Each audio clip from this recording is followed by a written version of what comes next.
of, the Lord of the Flies. You have all these pundits and politicians chasing him around the island.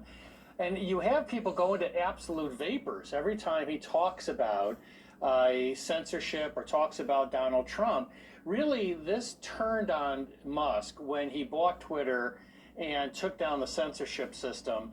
But most importantly, when he released the Twitter files, because many of us were testifying in Congress, and Democratic members would say, you've no proof that there's any coordination between the government and these companies.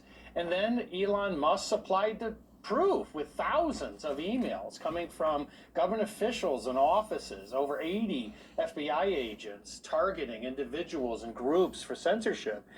They never forgave him for that.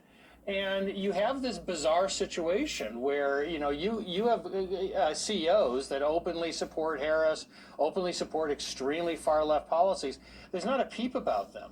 But there is this Musk mania, which has just overwhelmed the media recently.